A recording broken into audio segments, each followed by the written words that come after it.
Welcome to Hair of the Werewolf. I am your host, Chase, and I'm here with my co-host, Lily. Hey, guys. We are a paranormal horror podcast where we exchange scary stories, often over drinks, mind you, to simultaneously scare and relax ourselves, both for entertainment, but also to get over that work week hangover that we all might have at the time. What are you drinking tonight, Lily? I am having a sparkle water, as I like to call them, and rum. I was like, you make it seem like water is what you're doing, but there's rum, and that's a big deal. I'm being so responsible, and then when I'm not. I have a shot of rum. I don't know if I'm going to drink it. I have a PBR in front of me. I've had a few beers already. It has been a crazy week. We've had so much to do. Crazy. We've had important family business to help them with. Not like bad stuff, but like we had to help them out, and that took over a lot of our time on both sides. And we just had to say goodbye to one of our good friends who's moving out of town. So bye, Graham.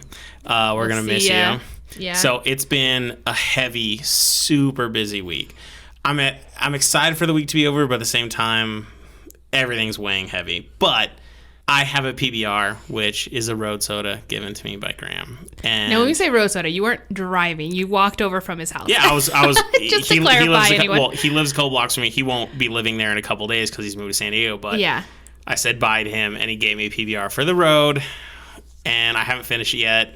I'm a little amoosh. But this is good. We're gonna get through it. We're good. So before we jump into our episode, one thing that is important, a big announcement is today, me and Lily saw Conjuring 3. Woo! Big announcement, I guess. We call it Conjuring 3, but I guess the official title is The Conjuring Devil Made Me Do It. We saw that today. Don't worry, we're not going to talk about it on this episode. And the reason is me and Lily are going to be guests on another podcast. We're doing like a team up podcast. Yeah. We're teaming it with Dead Letter Movies, which is a podcast from one of our friends and one of his friends. And it's going to be all things Conjuring. So we're going to talk about all the Conjuring movies. So Dead Letter Movies is a movie-centric podcast hosted by Andrew and Tim.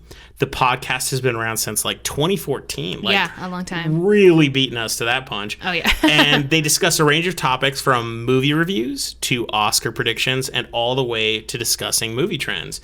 So Andrew, though, for those of you who don't know us personally, Andrew was one of my old college roommates. And when I was dating you, technically that makes him one of your roommates too, Lily. I was over there. You're pretty much living with us most of the time. Basically. So I lived with him for several years, and of all of my friends, he was definitely like the movie guy. Mm-hmm. Like everyone has friends that fit different things. He was the movie guy. I mean, he knows all the facts, cast, crew, history, everything. Like he was literally IMDb for us before we all had smartphones and could look at IMDb. Yeah, when I still had my little kick. Like when things got rough, we'd run to our computers and load up IMDb. But for the most part, he was our IMDb. Yeah, basically. When we were too lazy to go to our computers. But a few weeks ago, he contacted us about doing a team-up podcast to discuss the Conjuring franchise. And like, how could we say no? We were super excited. We couldn't wait for the third one. Admittedly, we didn't like the second one. I'm not even ashamed of it. I think it sucked. But that doesn't change the fact that the first one is still one of my top horror movies of all time. Yeah, I agree. The first one is such a gem. It did everything well. So we really enjoyed it, though. Like, if you want to hear us talk about the movie, you should totally dial into their podcast for the next episode. Otherwise, you should totally watch it on your own right. We're not going to talk about it on this because we don't want to give any spoilers or anything. But their podcast is going to be spoiler-ridden. Nothing but spoilers. Oh, yeah. So that's going to be, we're recording it Sunday. I think we're going to record it this weekend. I think it's Sunday. When are they going to air it? I don't know. Their structure is a little bit different than ours. But we will definitely mention when it's happening. We'll post it on our social media. So anyway. Excellent. So anyway, with that little update, it's time for us to get to our stories, because that's why you're here. You're not here to hear us talk about them. You're here to enjoy our stories. Lily, what do you have for me today? I have a story. Okay. The funny thing about this story is when I first came across the name, I kind of was looking for inspiration, like what did I want to talk about this week? All right. And I saw a list of like haunted houses or hotels or whatever, and I came across this name and I'm like, oh, I totally know this one. I'm just going to do it. So I like set my eyes on it. And then a day later I was like, oh, I need to do my research. So I started doing it. And then it turns out I didn't know the the place at all. I was like, wait a minute, I must have gotten it confused with another haunted house, which now I don't even know what the name of that is. So I have to figure out which one I was thinking of. See, now I'm curious. Is it going to trip me up too? No. So it's actually a really famous one. It wasn't very difficult to find information, to be honest. But I mean, am I going to get tripped up because I'm going to think I know, but then I don't? We'll see. This one is called the Myrtles Plantation. Does that sound familiar? You know, I don't know if it's because Myrtle Plantation is familiar or just when I hear Myrtle, it's such a rare thing that I'm just thinking of Myrtle. Well, it's a Myrtles. I think it's, so if I remember correctly, it was named later. It was renamed at some point because of the myrtle plants, or they're kind of like flowers. I don't remember their full name, but that's what it's named after because there's just like a pretty flower that grows rampant in that area. Interesting. Well, yeah. So nothing super obvious has jumped to mind, so maybe this will just be fresh for me. So hit me up. Tell me about Myrtle Plantation. Okay. Myrtles or Myrtle? Everywhere I read, it said Myrtles Plantation. All right. Adding an S, very New Mexican. Yeah. S on everything. We're on it. Okay. So this haunted place is located in St. Francisville, Louisiana. Originally built in 1796 by General David Bradford. I'm not sure if Bradford knew or didn't care, but the home was built on top of an Indian burial ground.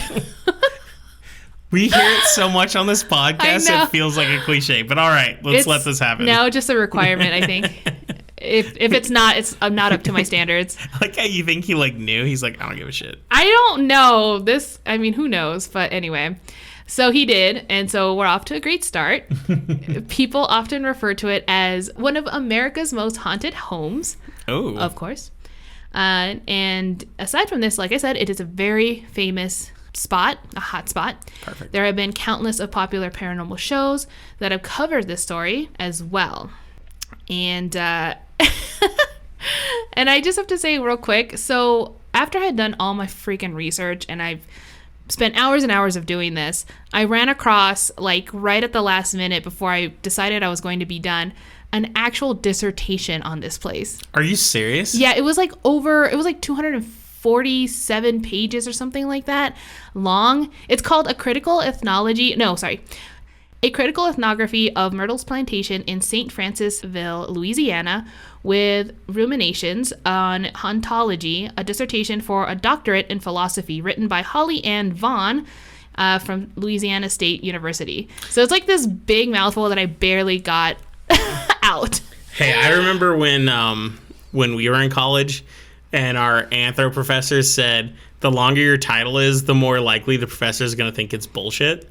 This is a very long one. That's a big mouthful. And I'm not saying it's bullshit. I'm not trying to shit on it, but that was always that thing. They said, your dissertation title should be concise, but also pay attention to brevity. And that's not doing either. Yeah. I'm confused, and it's long. I was like, what is that word? But yeah, so when I saw that, I'm like, too late. I already did my research. Goodbye, dissertation. But if anyone is interested, that is the title.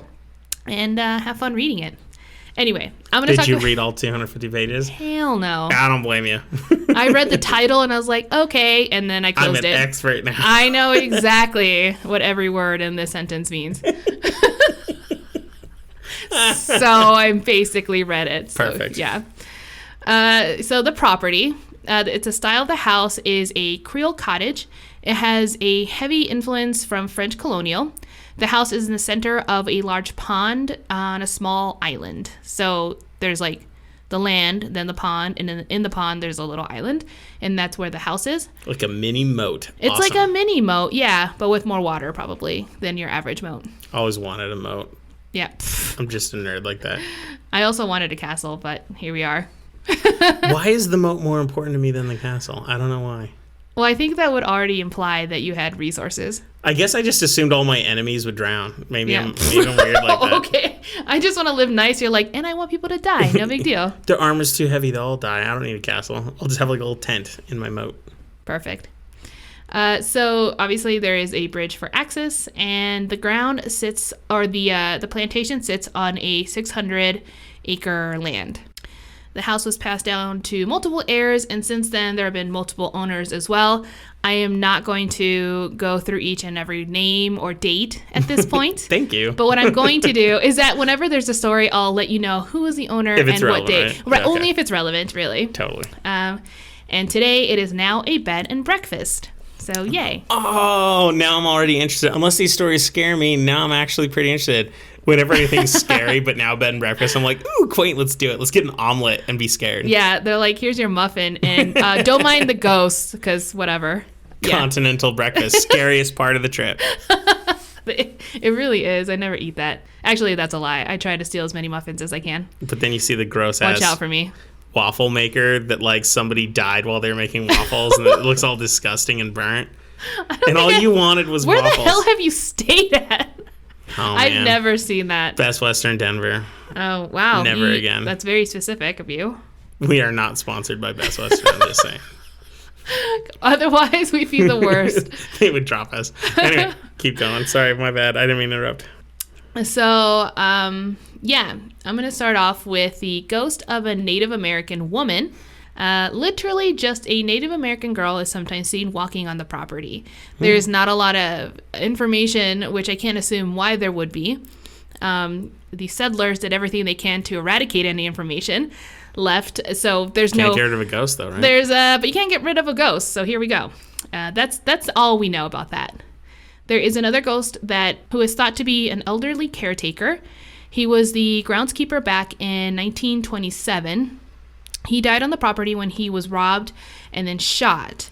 He was often seen outside wearing overalls and minding his own business.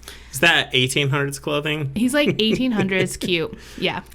Actually, Check last episode if you're confused, by the way. All right. Oh, yeah. Not dissing 1800s. I mean, I guess it was a good time. I don't know. But no, he's just kind of minding his own business, so that's cool. And then there's a lady in white. She is incredibly active, particularly in photos. Her favorite place is to appear in a window on the second floor. Not a lot of history with her either. But now we're going to get into the most, I don't know if it's the most, but one of the more popular ghosts. Okay. And there's quite a story to her. It's believed that the spirit is of a young slave girl who lived on the property, and her name is Chloe. She has two versions of her story. So here we go. This story takes place in 1823 when Clark and Sarah Woodruff inherited the property, and they are the second owner after Sarah's mother died of yellow fever, so for the first owners. The first version of the story starts with Clark Woodruff decided that he was going to take Chloe as his mistress. And when I say mistress, I mean she was forced to have sexual relations with him because she was only a teenager, and he was not. Woof. Yeah. So time goes on, and he gets tired of being with Chloe. Can someone haunt him and take care of his ass? And decided that he's getting another mistress. This did not go over well with Chloe, and not because she was in love with him or anything, but it would have meant that she would had to have gone back to the field, which I guess would have been worse than being with Woodruff, but at least she would have been able to stay in the house. As revenge, Chloe decided to bake a cake laced with oleander, which is a very poisonous plant. Is it? I guess so. I know it's like a really cool band name. I didn't know it was a real thing. Yeah, I know it's a plant. I just didn't know. I mean, I try not to eat a lot of plants that are just wild, but I guess this one is definitely one you don't want to do. Just go grazing. I try not to graze. Mr. Woodruff's wife, Sarah, and two of his children ended up eating the cake and died. Fuck. After the incident, an angry mob gathered and beat up Chloe, hanged her, then threw her body in the river as punishment. So that's story number one. Story number two of how it goes, slight variations for sure, is that Chloe was actually working in the main house, but just as a maid, not a mistress. And she was always very curious about Mr. Woodruff's business affairs and was always spying on his meetings. Unfortunately, she wasn't very good at spying, and she got caught quite a few times. And by the third time, Mr. Woodruff was so fed up that he decided to punish her by cutting off one of her ears. From then on, Chloe would always wear a green turban in an attempt to hide her scars. She was so scared that her appearance and her spying was going to get her kicked out of the house. So she was very desperate to get into Mr. Woodruff's good graces. And her plan was to bake a cake with just enough oleander to make the family sick. That way, when she nursed everyone back to health, they would be very grateful and keep her. Isn't there a term for that, like Nightingale syndrome or something? It's like, if you nurse someone back to health, like they like you more, but also you're happy about it. There's one called Munchausen. No. I think that's... Maybe it's something like that. Yeah, it's something like that. Okay. No, I think Munchausen might be actually when someone keeps making someone sick all the time so they can take care of them, but never to get better. Huh. Anyway, I don't know. I'm sure there's a medical term for that. Anyway, so that was her plan, but it was just like the one-time thing she was thinking, just so that she didn't have to leave the house. But, her plan definitely failed, and she accidentally added too much oleander and killed 2 of the Woodruff's children. Whoopsie daisies. Oops. Yeah. So more or less the story ends the same way. She gets hanged and dies on the property. There is a famous image of a transparent figure standing outside on the side of the house near the front porch. There's also the same area that guests have claimed to have seen a girl in a green turban walking around. And the image of that, like the girl standing by the building, has been analyzed. And from what I understand, it has yet to be debunked. Interesting. Yeah. So the ghost-like figure, does it look like a girl, or is it too abstract or ominous? It's a little abstract-y, but I guess people think they're like straight up. That's Did a girl. you see the picture? No, I didn't. All right, but I heard it described quite a few times. So maybe people are just seeing it. Maybe there isn't a picture. It's just a visage. Interesting. It's creepy though. The green turban is very specific. Yeah, and I think that's why maybe they associated with her. But here's what I'm gonna tell you next. All right. There is uncertainty of Chloe's story even being real. Oh, okay. Because there are no records of her existence. This makes it difficult to believe. However, many people believe that maybe she did exist, but maybe Chloe wasn't her real name. You know what I mean? Like that's just the name they gave her. Or the rumors took it over. Rumors took over, things changed. But also there are some conflicting records about the children's death. So I'm going to talk about that next. Perfect. Yeah. So the next... Tell me more about child death. Child death. So the next stuff is the Woodruff children. Cornelia and James Woodruff. As I mentioned in Story of Chloe, it seems that there are inconsistencies when researching. There are conflicting records that suggest that the children did not die from poisoning, but rather that they became ill and died of yellow fever. Even with that explanation, the legend has inconsistencies. Either way, how the story goes, most do think that children did die on the property, and even more people have experienced their spirits when visiting. So interesting. Definitely kids have died. Yeah. Now, which ones of the stories that people like to tell, if those children did in fact die, might not be correct? Absolutely. I mean, if everyone died and became a ghost, this would be a very noisy planet. It would be. Sometimes the children will appear physically and clearly that make you believe they're real, only to suddenly disappear. Sometimes you will hear their voices. They like to interact with guests and staff, so it wouldn't be uncommon to hear them say hi every once in a while. Ooh. It sounds so pleasant, but disturbing at the same time. Well, yeah. I mean, it could be very innocent, but then at the same time, it's so not... okay, like it's not a normal thing. It's not normal to hear voices out of nowhere, and so I just would prefer not to. So the next story is Cleo. In 1865, William Winter became the owner of the plantation. He had a daughter named Kate Winter who became very ill with yellow fever. The doctors had little faith that she would survive, but the parents were so desperate that they looked for alternative methods that might help her recover. They eventually found a woman who was a slave named Cleo in a neighboring plantation that allegedly had healing powers. It's speculated that Cleo performed voodoo rituals, but no one can really say for sure what type of either like religion or whatever means she was using to heal the child. But anyway, despite Cleo's attempts, the child died. Her failure to cure Kate was not received well. And so the family hung her out of anger. There's also the version of the story that the parents thought that Cleo might have killed Kate on purpose for vengeance from being a slave. Mm-hmm. But I just think that they were taking it out on her, to be honest. There are stories. Isn't that always the way it was then, though? It really was. There really wasn't. There didn't have to be a lot of reasons to just kill people like each other, but in particular slaves. I don't think you wanted to do it all the time because you still wanted them to work, I suppose. You know what I mean? But at the same time, but she probably didn't do anything. Let's be honest. What we know of history. I mean, she probably was like, you perform your rituals, and she's like, what the fuck are you talking about? They definitely probably just took it out on her for whatever reason that it was.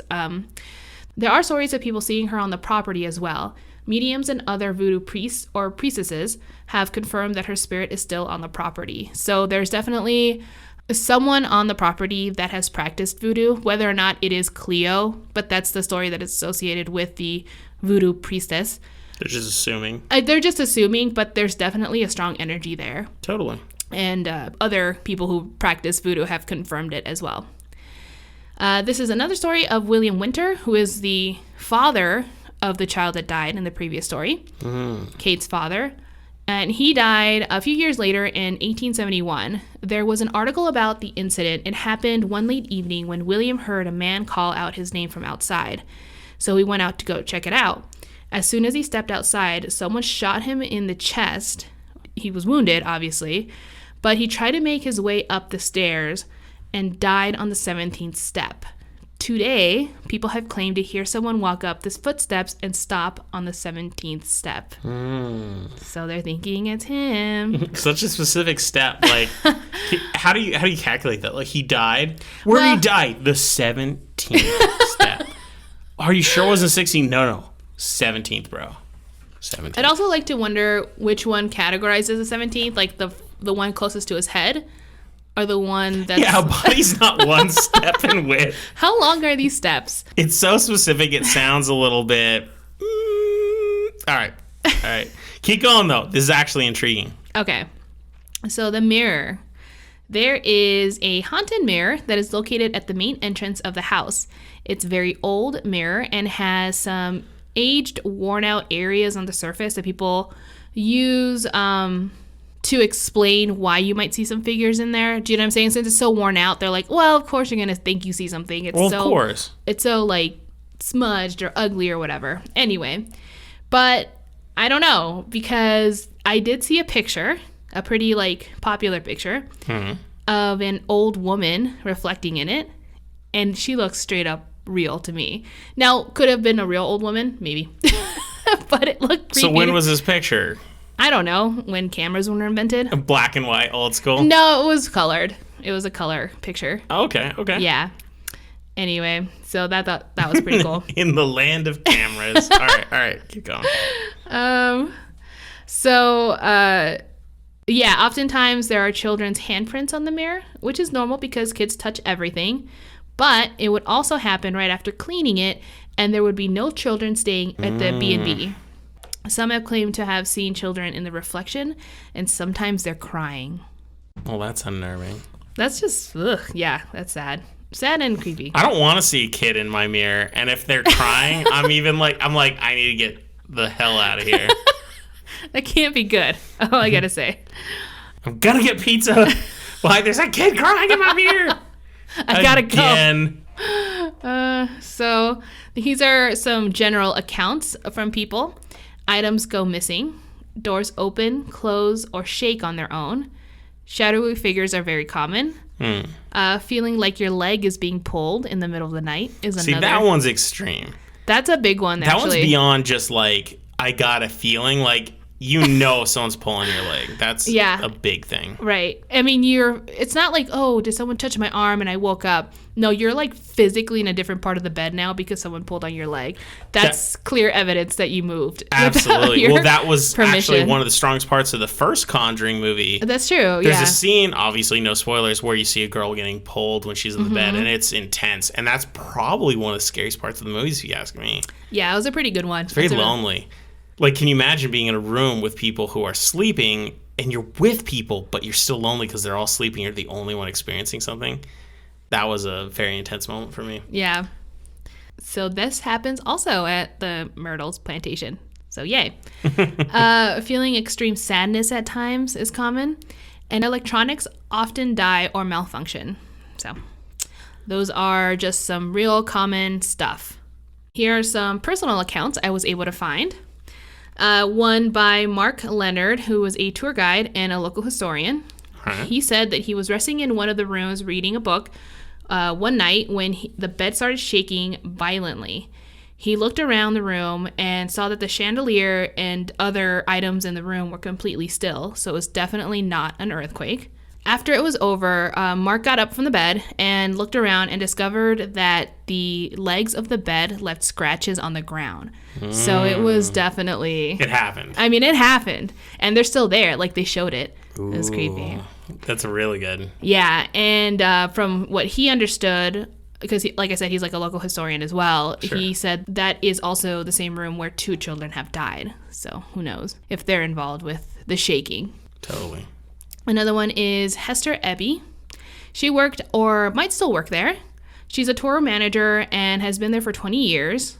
Fun fact, she was interviewed in Unsolved Mysteries episode, which I think aired in 1999, then interviewed on Ghost Adventures, which aired 10 years later.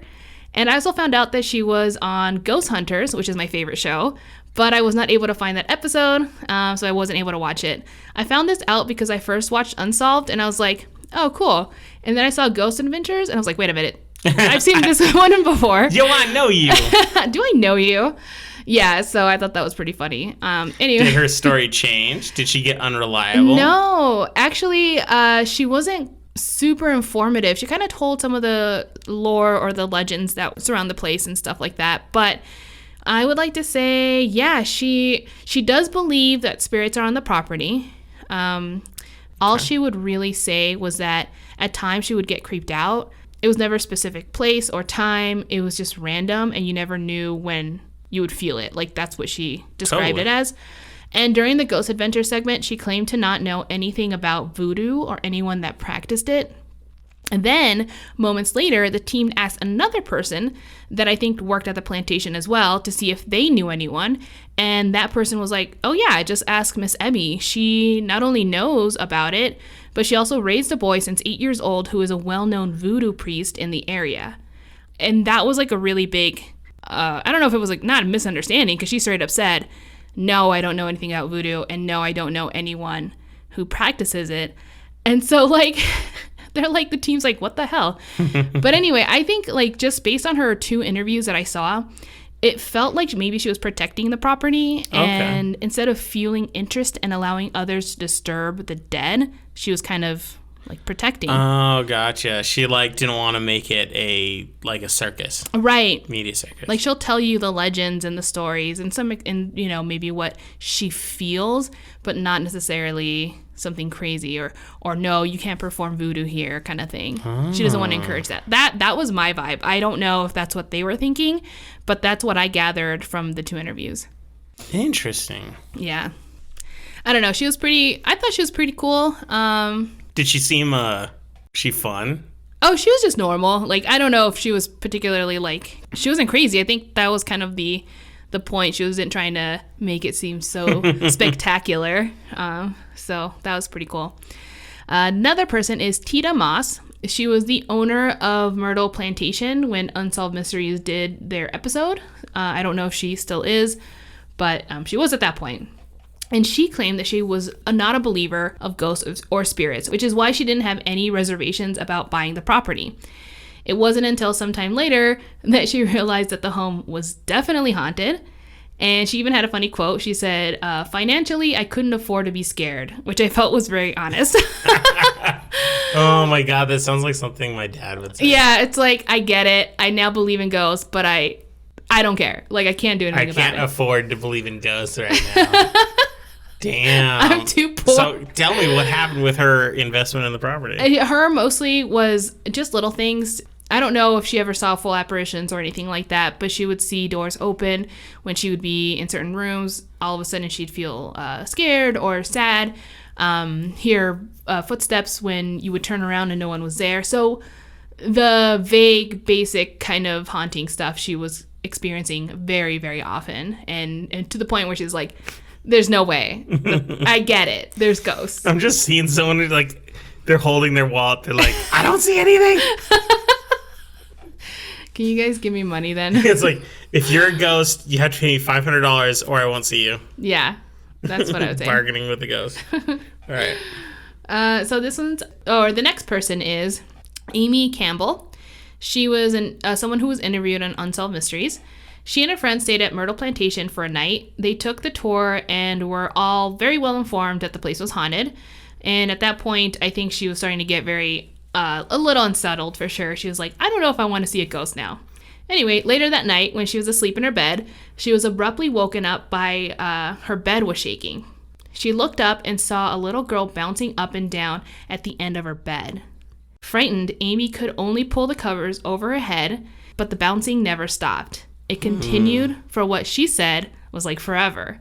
Eventually... That was totally forever. It was like forever. Oh my God. Anyway, eventually the bouncing did stop. Amy looked up and saw no one was in the room with her. Child, get out of here. Literally, I think she was just dealing with her inner desire to jump on the bed. I'm just saying. It was just her. Who doesn't want to jump on the bed? Me? Don't jump on the bed. A ghost will come in and do it instead. Hey, that rhymed. Did it? Oh. Watch out, Eminem will come in. Yeah, you're with your haunted rhymes. With my one rhyme. You only need one. So the next story is from Mark and Holly Parenti, also on Unsolved Mysteries. Mark was not about it. Like, he didn't want to go to the plantation. But his wife, Holly, was like, yes, we're going. And to make things worse, when they finally checked into the room, they were told that they were the only ones there that night. So they were going to be alone in the house. That's a rule with haunted hotels, though. Have we discovered, though, anytime someone is a haunted hotel, I almost, like, if you and me ever owned a haunted hotel, and I hope we never do, but I'm just saying, if we did, I think it would be our rule to tell everyone who stayed there, even if it was like a no vacancy full hotels, like, you guys are the only ones staying here today. Like, and they're like, we were just at the Continental Breakfast, and there were like 40 people eating really sad boxes of cereal. They left. I was like, there was no one here. Oh my God. There's a bunch of ghosts eating sad, pathetic boxes of cereal. Just tell them everyone's a ghost, and then they'll have a good time. They're like, why was I talking to an accountant? Like, most boring ghost ever. Pick your ghost better, loser. I'm just kidding. Accountants are cool. Anyway, so again, alone in the house they were. And they were getting ready for bed when they were finally settling down until Mark and Holly heard footsteps outside the door. Holly quickly got up and went to investigate. Before she could reach the staircase, the sound stopped. She said that she was so sure that the steps were coming from the stairs, but there was no one there. And it would have been the same staircase that William Winters died on.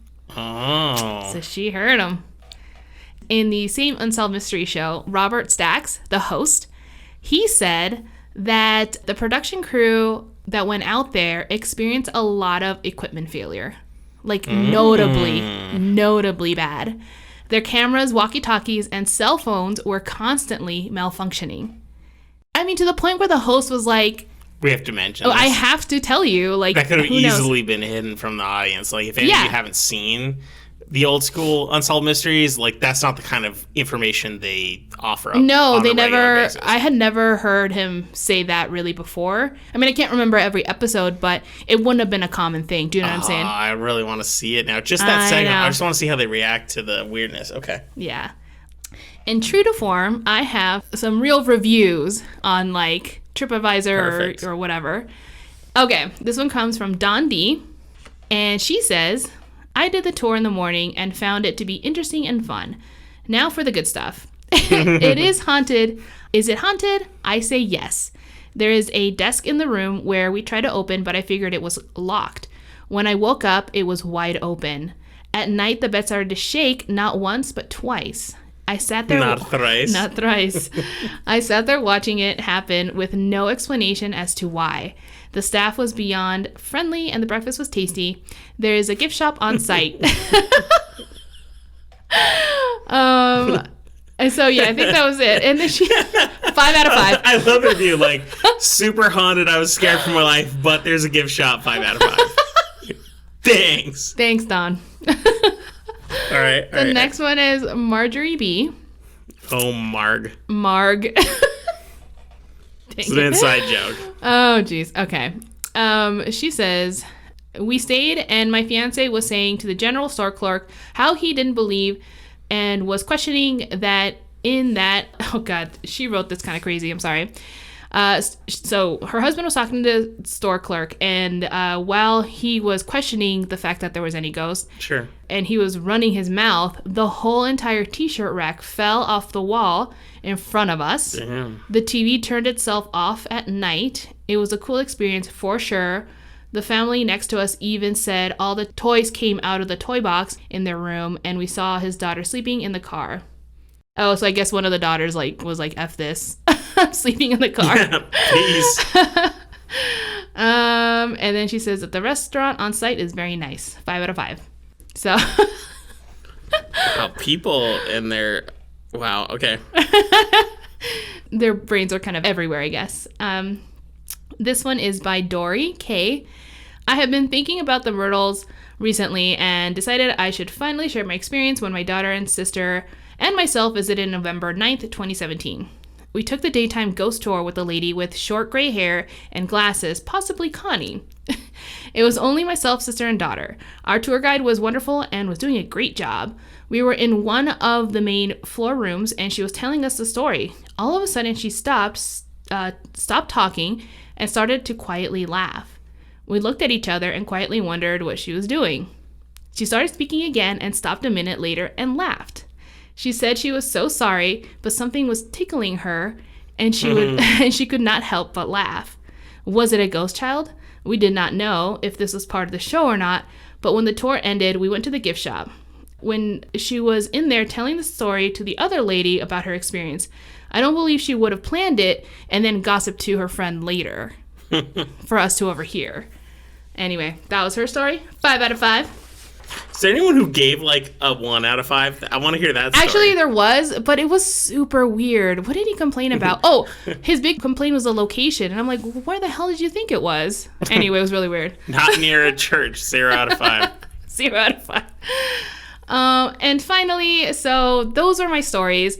But if you guys do want to stay in that place, it ranges from $165 to $525 a night. Even the $165, the low end's pretty high. The low end is high, yeah. I mean, is it a nice hotel? It's a really beautiful historical home. So it's like, really old and stuff, but I don't know. Well, I guess it's a bed and breakfast, not a hotel. It's a bed and breakfast, so you do get free breakfast. So it does change things. Yeah, and there is a day tour that is available, but there's an evening tour that you can take that is separate pay, but it's only $15 a person, so it's not a big deal. Interesting. Anyway, yeah, so if you guys want to stay there, those are the prices you're looking at, and also there's Ghost. Also, bonus. So you're paying for a premium to maybe experience some hauntings. Yeah, we've got hot towels, great showers, ghosts, but don't mind that. So would you be willing to stay there? I think I definitely would. The ghosts are like super malicious, not like some of the stories we know. No, not at all. They seem more annoying than threatening, don't you think? These ghosts? Yeah, for sure. I don't think any of them were really ever threatening. The only ones that kind of bothered me was the touching at night. I just don't want to be touched, I think. And so that it doesn't have to be at night. I don't want to be touched by a ghost at any point. I guess that's true, but at the night just is like when I'm vulnerable and sleeping, I guess. So it's like weirder. I mean, I really wasn't expecting it. I was so unconscious. It's not even funny. Yeah, I would definitely do it. I don't know if I'd be willing to pay, but if someone was like, oh, well, I got you a ticket. Well, not a ticket, but I paid for your room. I'd be like, oh, okay. Then I'd be more willing to go. I got you a death certificate, so if you want to stay. I heard you wrote out your obituary. I don't know. Sounds pretty interesting. I might be willing to. None of the ghost stories threatened me. I think I'd be down. Yeah, I agree. I think do it. Even though it's like super haunted and it seems like everyone always experiences something, I'm okay with this. When are we going to be in the area, though? Oh, yeah. In Louisiana? I don't know. I mean, we want to go to New Orleans, but that's about it. Yeah, but that's not... And we're not going to stay in some like little haunted bed and breakfast. We're going to we're gonna be somewhere like heavy. Yeah, that is for like sure Bourbon Street or something. out of the way. Yeah, I don't know if we'll ever go unless someone wants to make a thing out of it. But even then, who knows? That sounds like a book, though, like The Road Trip Guide to the United States by people who want to get scared to fuck. It's nothing but, like, haunted hotel stays the whole way. Yes. Might be kind of good, but I think I'd get a little unnerved at some point. I'm like, no. I need to not think about ghosts tonight, and I just for, need... like, one night, please. I just need to watch some stupid cartoons and just phase out. Well, I mean, like, Adult Swim-style cartoons. No. I don't mean I need to watch, like, Rugrats. Yeah.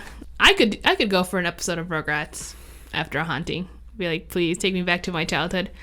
I think it was a good story, so I did it, despite not thinking it was the correct one that I was originally planning. What did you think was the correct one? I don't know. I don't remember what the name is now. I thought so it we was... gotta wait until you find it, and then we're gonna get that right. story?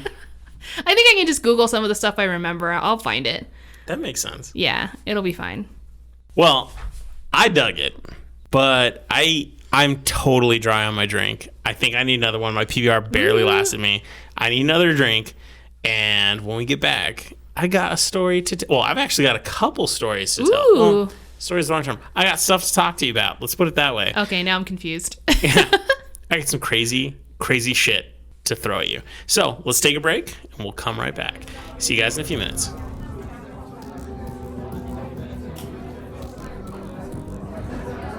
Welcome back, guys. Got a fresh drink. Well, not just a drink. We just did a fresh shot of rum just to keep things rolling. So we're good. We're good. So, since the last episode, the world has gotten a little UFO crazy. I don't know if you've noticed that. I actually got sent videos from two of our friends. So shout out to both Sean and Lisa for that. Woo. I'm not going to cover those in this episode. I'm hoping to do it next week's episode, and there's a reason. And that's because I'm trying to find a way to edit those videos together and post them to our Instagram, like in the middle of the week, so people have had time to look at them before we discuss them. I found out from a previous episode, I don't like discussing like videos unless I know that some people have a chance to see it. So sure. I'm going to try to make that happen. But either way, I still got 2 submissions from them. Pretty excited about them. We're going to get to them. But today, I'm going to talk about some government leaks as well as satellite images that popped up on Reddit. So get ready for an end of episode encounter. Woo! It's been a while, hasn't it? It has. So for those of you unaware, on the 25th of June, all intelligence relating to government investigations of UFOs are allegedly supposed to be turned over to Congress for review. On a previous episode, I did talk about a few different sightings that were confirmed to be unidentified by the government. That doesn't mean aliens, just means they don't know what they are.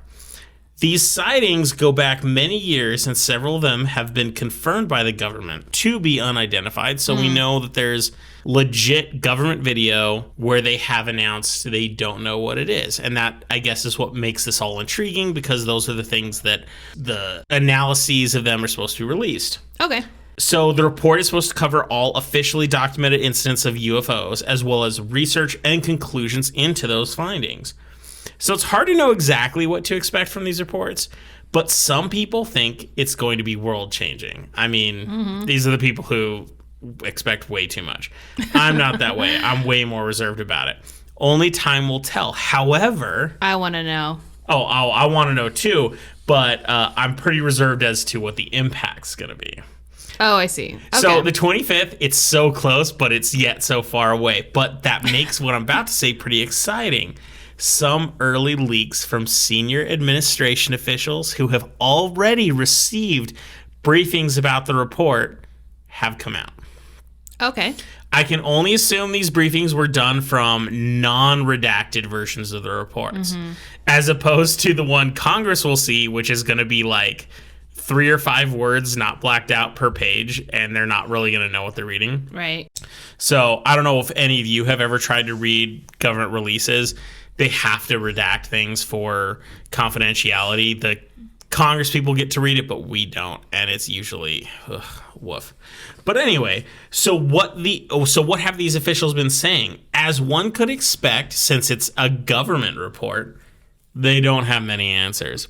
But The only thing that is asserted by the reports is that the UFOs being spotted are not U.S. technology or part of any top secret U.S. operations. However, let's be honest for a second. If there is anyone that can keep secrets from the U.S. government, it's the U.S. government. Compartmentalization is not only real, it's a strategy. So it's going to make me sound like super X-Files-y. Let's be honest, because X-Files is amazing, but this is what they talked about there.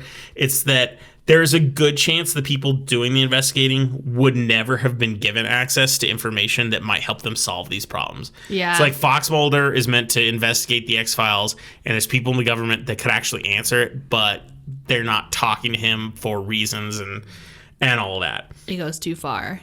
So the report does seem to admit that the behavior of the UFOs that are captured are absolutely bizarre. They're moving in ways that don't make sense. They can't explain them because there's nothing known, or at least to them, with U.S. government craft or anything that we're practicing with that should move like that. Mm-hmm.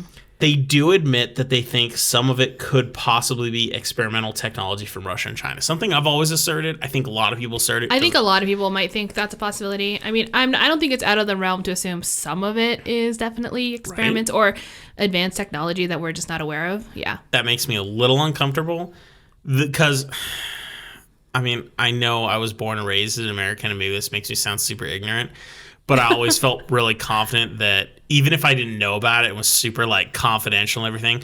I always felt like we were pretty high up on the technology spectrum.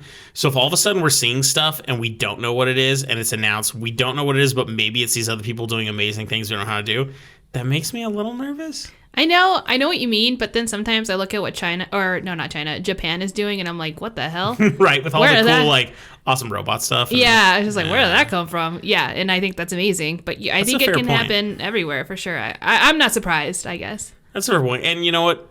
Maybe we're about to see a huge shift that we don't know about. So that's a good point. I don't like it because I don't, yeah. I've got emotion. But anyway. I don't even know what's going through your head, but that's okay. No, it's okay. I just... I'm someone who wants all humanity to be one and united and wonderful, but at the same time, I get really... But you want to be on top. No, but I get simultaneously nervous when I think about a government system that is at least a known aggravator to a lot of people, maybe doing stuff that is beyond what we can do. All of a sudden, I just worry about like war and all that crazy stuff. Because war is real, and the prospects of us not winning is terrifying. I don't need to be on top. I just don't want people to get hurt, and I don't want me to get hurt, and I don't want you to get hurt. More specifically, I want to live. Okay. Right, exactly. So let's just say it's stuff from Russia and China. Can I just point out that so many of these weird sightings, which is including one of the videos that was sent to me, why are they in remote areas? Like, they're not above military, some of them are, but like some of them are in the middle of nowhere above like some random mountain where they're not even in the U.S. and you're like, there's no military bases here. Why am I seeing weird UFOs being captured over here? It's like let's just pretend it's China. Is China just like send them everywhere and see what happens? Like a mad scientist, you're just like, this doesn't make any sense. It just gets weird. Yeah. The point that everyone is getting excited about the most about what's coming out with these leaks, though, the information does not in any way rule out the possibility of them being extraterrestrial in origin. You can take that however you want, but if we are being fair, not ruling it out does not mean there is any evidence for it. Right. In fact, the report also allegedly has no evidence to suggest it is alien in nature at all. But the fact that the report does not have any solid or credible evidence proving it is human in origin and not alien, you got to admit that's a bit intriguing. Right. Like, you can't necessarily prove something's alien, but they have nothing to say we can guarantee this is a human craft. So there's something really exciting to me where they don't have any answers, but they don't even have enough information to say we know for sure it's human. And that's exciting to me. Right. Because you know me, I'm super skeptical. But that is kind of exciting when all of this evidence, they're like, yeah, we really don't know. but we don't even have enough to say it is or isn't aliens. That's awesome to me. Yeah. That makes it really cool. Well, it makes it scary in all levels. Like you said, it could be someone else's government. Scary. It could be alien. Super scary. Right. So it's just like, well, either way, we're fucking scared. So awesome. But enough of government leaks. Let's get to the fun stuff. Enough. In other news, a few days ago, a post appeared on Reddit that was quite unexpected. Oh, I like how you gave me shit about me sourcing Reddit. I Reddited the F out of this post, but it was exciting, and it was the kind of thing I was totally into. By the way, almost everyone replying on this post, absolute buffoons. I'm just saying. But I read them. I read every reply. It was Don't great. worry, I was on there. So it popped up on the conspiracy subreddit, which is admittedly one I don't follow, and most of the stuff on there, not my cup of tea. Right. However, I was browsing all at the time, so it just popped up. But this image did tickle my curiosity. It was an image showing satellite photos of Area 51 in Nevada. More specifically, it highlighted 3 structures and claimed that they were ominous in nature. What intrigued me is that 2 of them actually looked very out of place for a military base. But if I'm being honest, not just a military base. They pretty much looked out of place anywhere. What was it? We're going to look at the photos. I printed some photos, but they will be, if you're listening to this and you haven't seen them already, they will be on our Instagram post, so you can check them out there. Let me hand you the photos. Yay. We're going to do the top 3 is number 1 we're doing. So I'm going to start with the most intriguing of them. The one that the internet has dubbed the obelisk. The first one? Yeah, so those top 3 images. I don't know if there are going to be 3 images on the Instagram post, but it'll be labeled as 1. Okay. Yeah, it looks kind of weird. Yeah, so it appears to be a large black building or structure that is quite tall, but has a triangular footprint instead of a typical rectangular one you see with most buildings. It's kind of like a Toblerone, only not segmented and standing up tall-wise, if you don't know what I mean. Yeah, like those chocolate bars. Yeah. If I'm just trying to think of a way to describe a tall building that's triangular, because it's not like a pyramid. It's like triangle in the other way. Yeah. In the other direction. Yeah, it's not a square, it's a triangle. Yeah. It's a black building with gray or white details on it, but they're hard to decipher what they actually are. Mm-hmm. It could be a building with rooms, or maybe a launching frame, or any number of other types of structure. All we know is that it's one of the tallest buildings in the base, which you can tell from the rather long shadow it casts in the satellite view. It's hard to get an exact height. Yeah. But if you look at one of the other images I have on there, it has a shadow almost as long as the water tower near it. So if you think about it, its shadow and the water tower, and those are the same scale. The image I showed you, those are the exact same zoom factor. Okay. They're not any different scale. So those are the exact same scale, and they have almost the exact same shadow length. Although water towers can be different sizes, your average water tower, according to Google, and I'm going by Google here, is 165 feet. Okay. That makes it around 11 or 12 stories tall-ish. Mm-hmm. So that's pretty tall. It's fairly big, yeah. There's a lot of airstrips in the base, so part of me, and people on Reddit said this too, wants to say maybe it's an air traffic control tower. But it honestly doesn't look anything like any air traffic control towers we've ever seen before. It looks very ominous. They're usually round on purpose, you know, for views and everything. Yeah, not triangle. But tell me it doesn't look creepy. It totally looks like an evil building, yeah. Yeah, I mean, we have an evil building in Albuquerque. It's called the Darth Vader building. Its real name is even creepier. It's the Citadel. The Citadel. It's such a good name for the black building. And I actually would love to own an office in that building because it's so cool looking. Yeah. But it is creepy. I don't know how it got the name the Darth Vader building. I assume it's just because it's black, but I actually think Citadel is creepier. But anyway, this doesn't look like an air traffic control building, or at least none like I've never seen. And triangle buildings are not terribly efficient uses of space. The structure also doesn't appear to have obvious windows or a clear or apparent observation section at the top, so it calls the idea that it's an air traffic control tower into question. Some of the people on the subreddit said it could be a launching or landing tower for maybe experimental craft. It's an interesting idea, but there's no evidence. It's just a thought. It's just something thrown out there. I have no way of criticizing that sentiment, but what I can say, though, is that the building looks creepy and ominous, especially when, and sorry you don't have the photos in there, if you just look around Area 51, or at least what we can find on Google Maps, assuming nothing's been doctored, almost everything looks like just square buildings. It looks like warehouses and sheds and buildings. The reason these are being brought up is because they look weird. Well, I think for me, like, what's weird is if it was like a traffic control, like you said. Sure. Wouldn't there be cars or something to indicate life? And there's nothing movement? near it. It's so vast. It's just a building and then nothing around it. I agree. You don't have a bunch of people parking there like, oh yeah, I'm running air traffic control. Yeah, no, you're right. There's nothing around it. It's just standing there. Unless there's a garage downstairs for parking. I don't know. And like we said, it's as big as a water tower, so it's not like a fleeting small thing. It's not like the tiny obelisks that were coming out on the news that were like, I think they were like 8 feet tall. This is like a, over 10-story tall massive building. This is a big deal.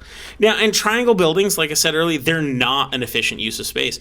We do have a pretty big triangular building here in Albuquerque, and it looks beautiful. It's got a lot of other weird architectural things going on with it, but we don't have many because it's just a really crappy way to there's like a lot rooms. of weird spaces and angles. I mean, so it's weird. Big like angles. To see it, there has to be a purpose to it. Like, it's especially because it's a government building and it's not in the public space. It has nothing to do with architectural, aesthetic pleasing qualities. It has to do with function usually, or saving money. Any of those things, and we can't tell anything that's going on there. So I think it's weird. I don't know what it is. It's my favorite building of all those. But anyway, next we're going to talk about what a lot of people are calling the pyramid. That's the center section of images. It'll be known as number 2 to you Instagrammers. I mean, I already my eyes went to it already. Now, this one technically isn't in Area 51. It's in a place called Area 4, which is right near Area 51. Oh, okay. So it's in the general area. It's not, I'm not saying like something's out in Paris. Like it's right near there. It's just southwest of Area 51, so relatively close in the grand scheme of things. It's also technically not a pyramid, even though people online keep calling it a pyramid. Pyramids have 5 sides and have a square footprint. This is a triangular footprint with only 4 sides. So that makes it a tetrahedron. So someone else on Reddit made this distinction, thankfully, which was a really good point, and it was obvious, but it's makes helpful sense when someone points it out first. But it makes sense people call it a pyramid because it makes sense to us, like a triangular shape coming out of the ground, I guess. But I have to admit, seeing a tetrahedron on Google Maps, and some of those are my actual Google Maps. Those aren't just what people posted. Those are what I was finding. Oh, you took these? Yeah. It's really trippy. It's crazy to see it because it stands out like a sore thumb. Those are pretty good pictures. Well done. Well, it's stark contrast with the shadows. Like, you can see it. I mean, we've zoomed into our own houses whenever we've lived into them, and like we can't even like tell what car's in front. I was like, it's so damn blurry. But these are pretty clear. Yeah. And so I like the ones where you got with like the 2 guys working outside. Oh, so those are from Google image search. I'm going to get to those. Oh, okay. I'm like, geez. So it's so since it's a shape you don't really often see in any satellite views, I think people might have gotten hung up on that, thinking it looks different and maybe thinking it's a bigger deal than maybe it is. Okay. Let's be honest.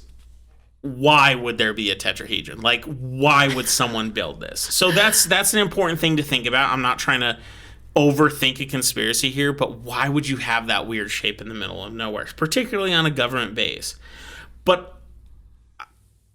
I think that might be what people are obsessed with, but it does look like it's a giant mound of dirt, not some intricate structure. That said, the fact that such a weird mound of dirt to have, though. Okay. Right. But I think one thing I do want to say before I continue is it does have a triangular footprint, just like the obelisk. So all of a sudden we've seen 2 triangular base structures, which is always weird. Mm-hmm. We're seeing 2 of them right near each other. That's worth thinking about.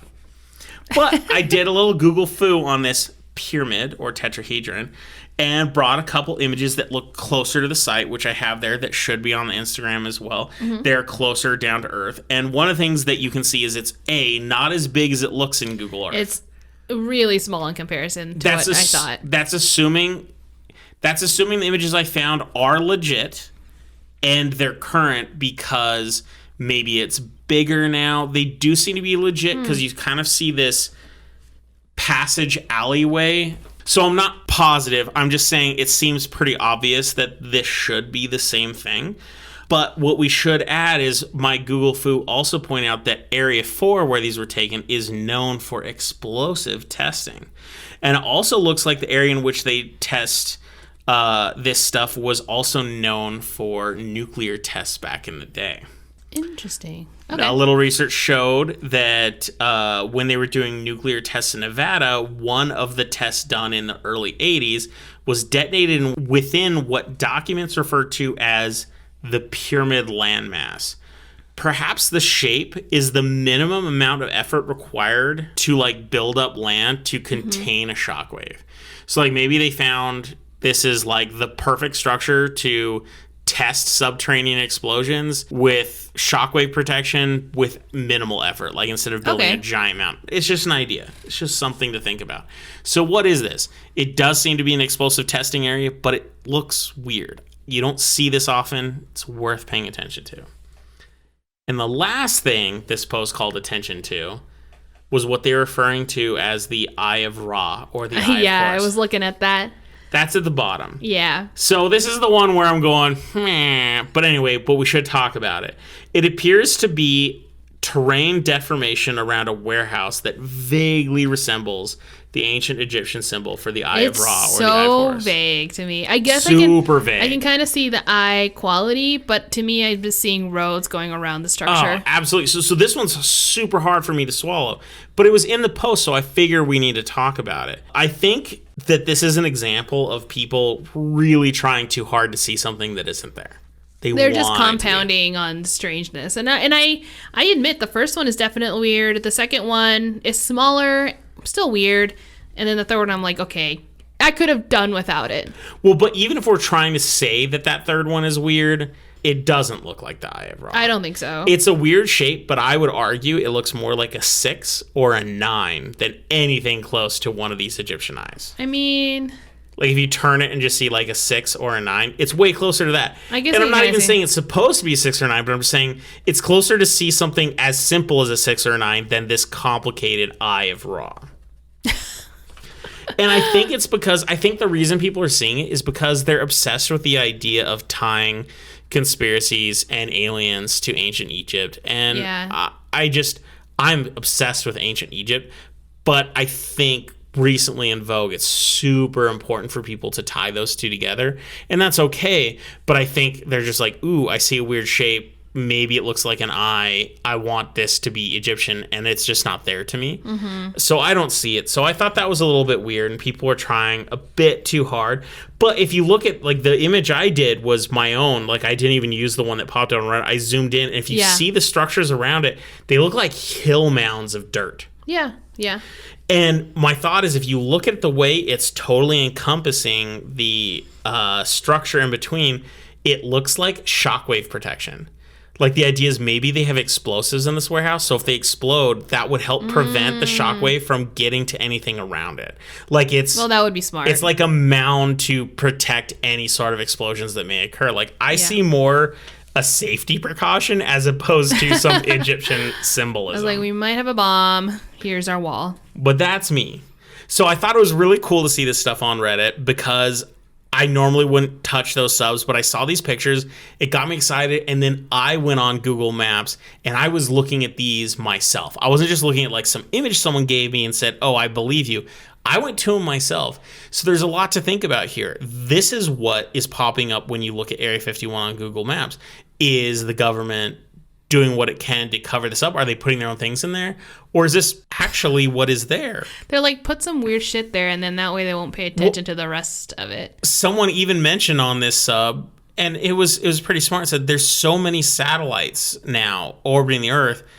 there's only so much they can do to prevent what you can see from a satellite. Yeah, of course. And so it seems less and less likely that they would try to doctor this. I'm like, this might actually 100% be what we're seeing there.